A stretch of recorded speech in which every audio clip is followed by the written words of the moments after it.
The glass doors of the upscale pharmacy slid open with a whisper, and Marina Chen stepped inside, her worn sneakers squeaking against the polished marble floor. She clutched the unopened canister of premium, baby formula against her chest like it was made of gold. Because to her, it might as well have been. Her hands trembled as she approached the customer service counter, eyes fixed on the floor, cheeks burning with a shame so deep it felt like it might swallow her whole. Behind her designer sunglasses, the last remnant of her former life, tears threatened to spill. She had stood in the baby aisle for 20 minutes, formula in hand, before finally admitting the truth she'd been avoiding. She couldn't afford it. Not anymore. Not since everything had fallen apart. The cashier looked up with practiced politeness, but Marina barely heard her ask for the receipt. All she could think about was her 3-month-old daughter, Emma, waiting at home with her elderly neighbor, Emma who deserved so much better than a mother who had to return baby formula because her bank account had exactly $17 in it. This wasn't how it was supposed to be. 2 years ago, Marina had been planning charity galas, not counting pennies for basic necessities. What Marina didn't notice was the man standing 3 aisles over, frozen in place with a bottle of aspirin in his hand. Alexander Whitmore, founder and CEO of Whitmore Industries, Billionaire entrepreneur, and the last person Marina ever wanted to see again, stood motionless. His breath caught somewhere between his lungs and his throat. He'd recognize that posture anywhere, the slight tilt of her head, the way she tucked her dark hair behind her left ear when she was nervous. Even after 3 years, even after everything that had happened, he would know Marina Chen anywhere. His mind reeled back to their divorce, to the words his mother had hissed at Marina in his hospital room.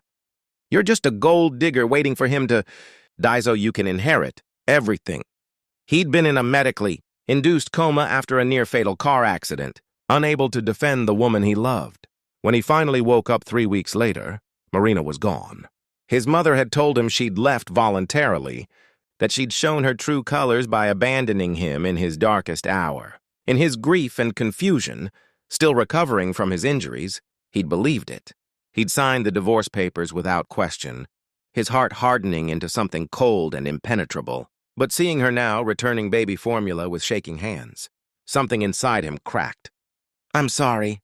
Marina's voice was barely audible as she slid the formula across the counter. I made a mistake. I need to return this."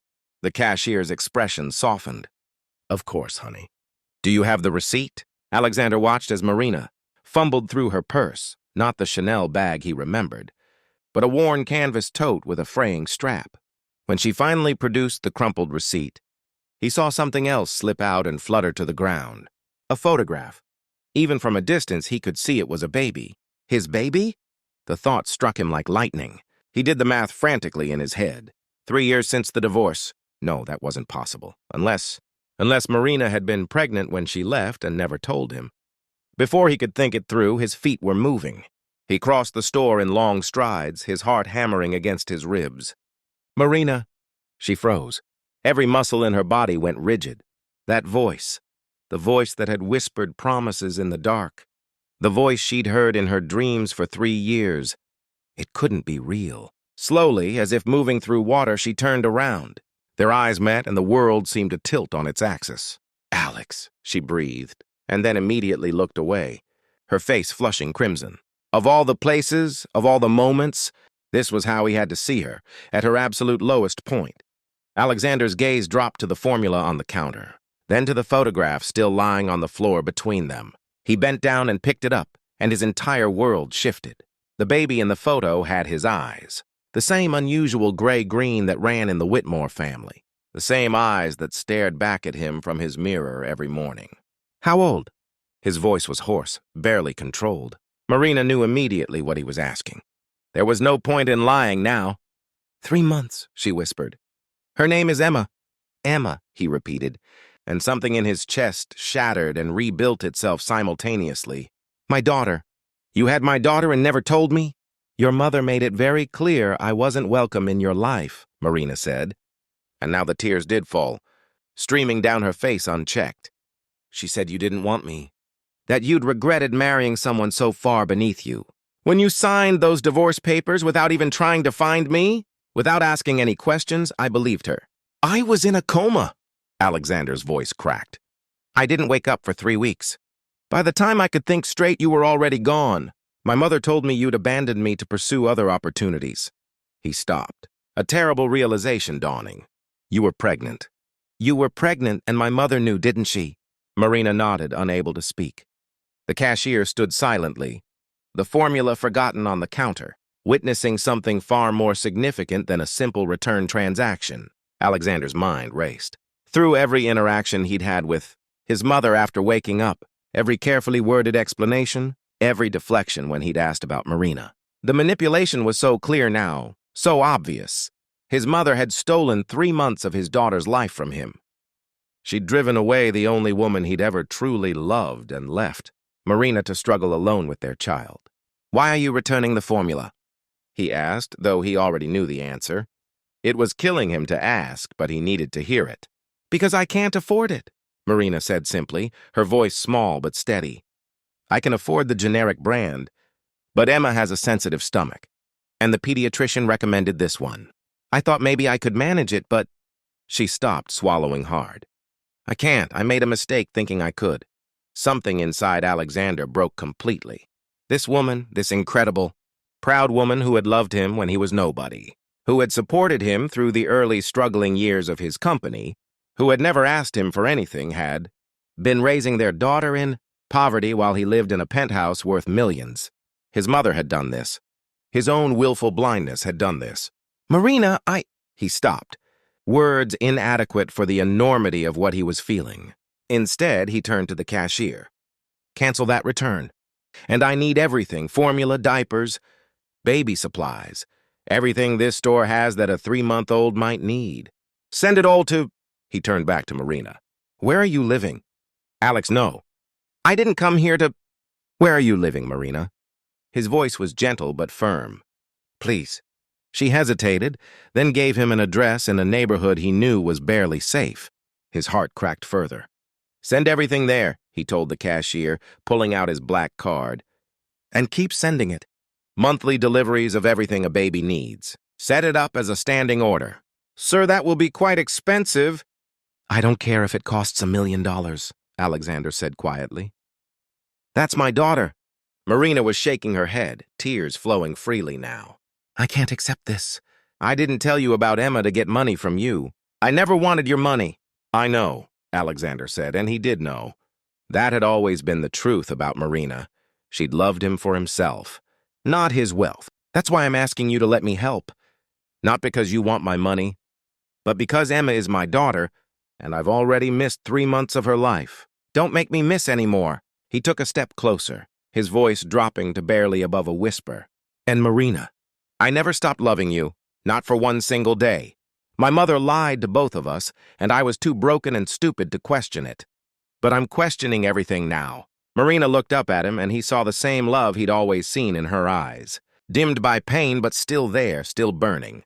You signed the papers, she whispered. Without even looking for me. I was wrong, he said simply. I was in pain recovering from the accident. And I believed my mother because I couldn't imagine she would lie about something so important. I failed you. I failed us. But I'm here now and I'm asking, begging for a chance to make it right. The pharmacy had gone quiet around them. Even other customers had stopped to watch this scene unfold, drawn by the raw emotion radiating from the couple. I don't know if I can trust you again, Marina said honestly. You broke my heart, Alex. You chose to believe the worst of me. I know, he said. And I'll spend the rest of my life making up for that if you'll let me. But right now, regardless of us, Emma needs to be taken care of. Please, Marina, let me be her father. Let me help. Marina looked down at the photograph still in his hand, at the image of the daughter who had his eyes and her smile. Emma deserved to know her father. Emma deserved everything Marina couldn't give her alone. And maybe, just maybe, this broken thing between them could heal. Okay, she whispered. Okay. Alexander closed his eyes, relief washing over him like a wave. When he opened them again, he was already pulling out his phone. I'm calling my lawyer. Those divorce papers were signed under fraudulent circumstances. And my mother... His jaw tightened.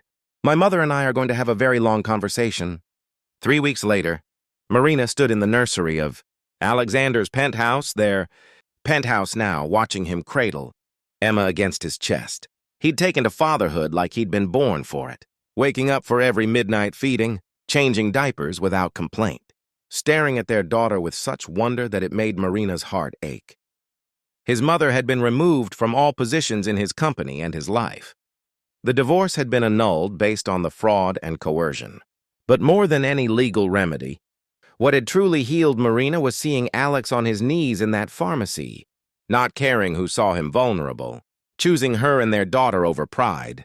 "She has your smile," Alexander murmured, not looking up from Emma's sleeping face. "She has your stubbornness," Marina replied, moving to stand beside him. "She knows what she wants and screams until she gets it." He laughed softly, then turned serious. "I'm sorry for everything you went through alone. I'm sorry I wasn't there. You're here now," Marina said simply. "That's what matters." And as Alexander wrapped his free arm around her, pulling both his girls close, Marina finally allowed herself to believe in second chances, and in a love that was strong enough to survive even the cruelest manipulations. The shame of that day in the pharmacy had transformed into something beautiful. A family reunited, a love renewed, and a future full of possibilities. Sometimes, she thought, you have to lose everything to discover what truly matters. And what mattered was standing right here in this room. In this moment, a billionaire who'd finally learned that the only wealth that mattered was love, and a woman who'd never forgotten it.